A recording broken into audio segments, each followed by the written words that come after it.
New details have emerged that might give us an insight on how 2022 presidential election was rigged. In 2022, Chebukati said this. IEBC chairman Wafula Chebukati says a total of 46,232 polling stations have been registered in 2022, an increase of 13.08% from 2017, where 40,883 polling stations were registered.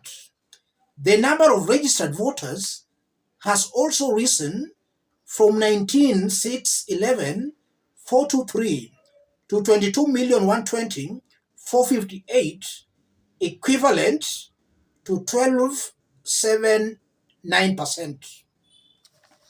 I find it a mysterious coincidence that the polling stations rose by about 13%, and then the registered votes also rose by 13%. That can be too good, too accurate to be true. And we are being told that this increase of the polling stations led to an increase of about 3 million votes. That's what Chebukati announced in 2022. It's now emerging that some of these polling stations were ghost polling stations, but they did send their presidential results to bombers. Let's have a look at a very interesting story as captured by Nation. Baringo ghost schools, signboards in wilderness, gates in bushes, and no learners. Deep in Caption village in Barwesa ward, Baringo North Sub-County, is a huge signboard with black letters on a yellow background, proudly announcing the presence of Kationi Girls High School. For good measure, it bears the Ministry of Education logo, complete with the coats of arms, a postal address, and a school motto, sacrifice to excel. Interestingly, the actual school does not exist anywhere, not even on paper, and there is no single structure built for it. There are no students, and no, it's not because of banditry, which is rampant in the region.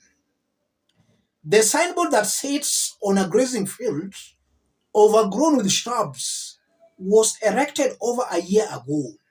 Next to it are more than 7 acres fenced off and fitted with a well-labeled gate, ostensibly for the school.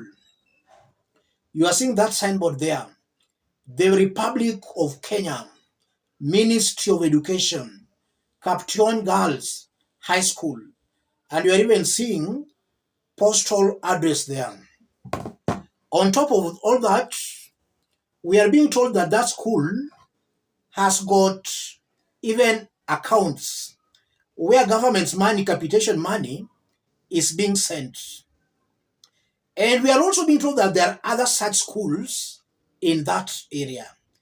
The most interesting bit about this is that in 2022 presidential election, that was a polling station. And you are seeing down there from IBC website, there was this Caption Girls High School. And in that constituency, Baringo, you are seeing Ruto had 37,635. Raila had 923. That's very interesting, ladies and gentlemen. I want us to dig deep into this for Kenyans to understand what's happening here. Now that we are being told that these signboards were put about a year ago, so it's very clear that they were put in William Ruto's regime. The polling stations were there before Ruto came to power. The polling stations were gazetted by IBC. It's the responsibility of IBC to gazette these polling stations. So IBC did gazette these polling stations. And already we are seeing that one was fake.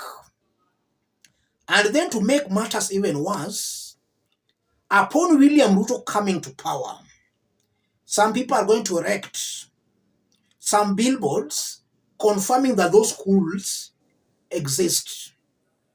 And for somebody to erect such a billboard, that must be a very powerful person in this government. An ordinary person cannot just go erect a fake billboard of a government school.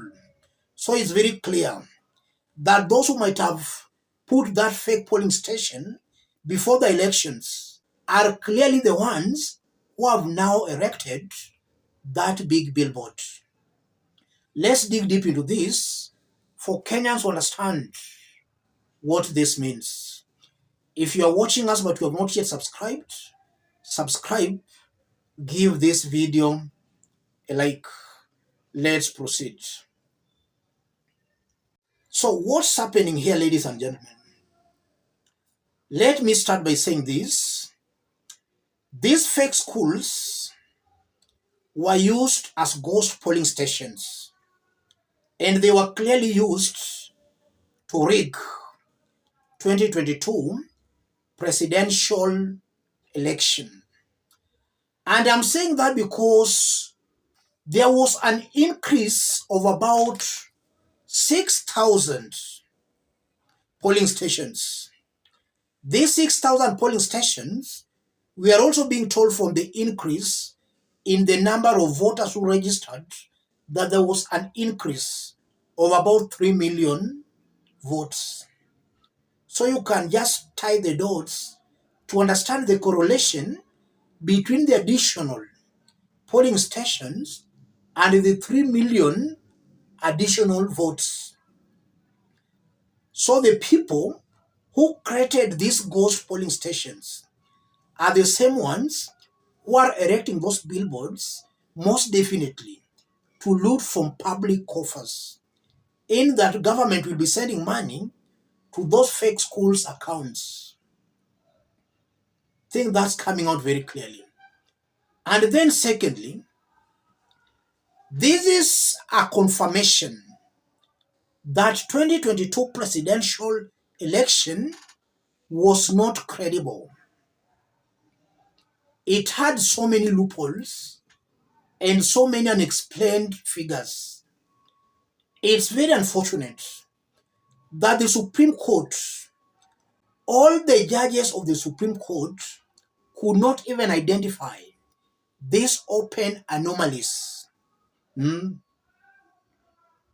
Supreme Court, in my honest opinion, was clearly compromised. And now details have started emerging as to what might have happened in 2022. When now you see William Ruto ruling the way they're ruling, Ruto does not care about Kenyans. That can also explain that he never got votes from Kenyans. That's why he doesn't care. And that's why every now and then he keeps on boasting that he will win 2022.